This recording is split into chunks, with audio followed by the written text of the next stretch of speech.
السلام علیکم ورحمۃ اللہ وبرکاتہ۔ دوستوں، امید کرتا ہوں آپ خیریت سے ہوں گے۔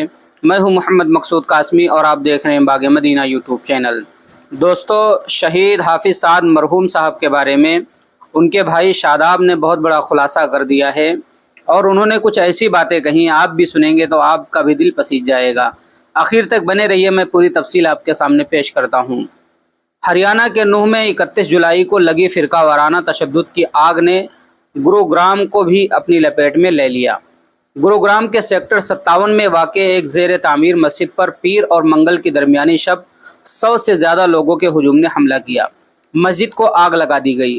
شرپسندوں کے حملے میں حافظ سعد نامی 26 سالہ نوجوان جاں بحق ہو گیا۔ حافظ سعد مسجد کے نائب امام تھے، اذان دیتے تھے اور امام کی غیر موجودگی میں نماز پڑھاتے تھے۔ سعد جس رات شرپسندوں کے ہجوم کا شکار ہوئے، سفر کے لیے اگلے ہی دن ٹرین کا ٹکٹ تھا۔ سعد کو بہار جانا تھا، لیکن نصیب میں شاید کچھ اور ہی تھا، اور وہ اسے ایسی جگہ لے گیا جہاں سے وہ کبھی واپس نہیں آ سکے گا۔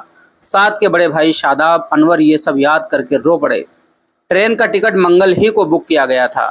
میڈیا رپورٹ میں شاداب انور کے حوالے سے بتایا گیا ہے کہ سعد بھائی کا سیتامڑھی کا ٹکٹ بک ہوا تھا۔ انہوں نے منگل 1 اگست کو ہی ٹرین پکڑنی تھی، لیکن اب ایسا کبھی نہیں ہوگا۔ اپنے بھائی کی نعش کا انتظار کرنے والے شاداب بہت سی چیزوں سے پریشان ہیں۔ ان کا کہنا ہے کہ وہ اپنے بھائی کو آخری بار بھی ٹھیک سے نہیں دیکھ سکے۔ انور نے کہا کہ جن لوگوں نے ایسا کیا ہے انہیں مسجد کے لوگوں سے دشمنی کرنی چاہیے، امام سے نہیں۔ اگر کوئی شکایت ہوتی تو مسجد انتظامیہ سے بات کرتے۔ میرے بھائی کا کیا قصور تھا؟ وہ صرف وہاں تو کام کرتا تھا۔ موبائل میں ٹرین کے ٹکٹ کا میسج ہے جسے وہ بار بار دیکھتا ہے اور پچھتاتا ہے کہ اگر اس نے اپنے بھائی کا ٹکٹ ایک دن پہلے بک کروایا ہوتا تو آج وہ زندہ ہوتا۔ انہوں نے بتایا کہ سعد کے پاس 1 اگست کا ٹکٹ تھا۔ شاداب نے اس حملے سے 1 گھنٹہ قبل اپنے چھوٹے بھائی کو فون کیا تھا اور ان کی خیریت دریافت کی تھی۔ اس نے بھائی سعد سے بھی تشدد کے حوالے سے احتیاطی تدابیر اختیار کرنے کو کہا تھا، لیکن انہیں اندازہ نہیں تھا کہ یہ ان کی اپنے بھائی سے آخری گفتگو ہوگی۔ 11:30 بجے سعد سے بات ہوئی اور تقریباً 1.5 گھنٹے بعد ان کا فون آیا، جس میں انہیں بتایا گیا کہ ان کا بھائی اسپتال میں ہے۔ اسپتال لے گئے، لیکن سعد تب تک دنیا سے رخصت ہو چکے تھے۔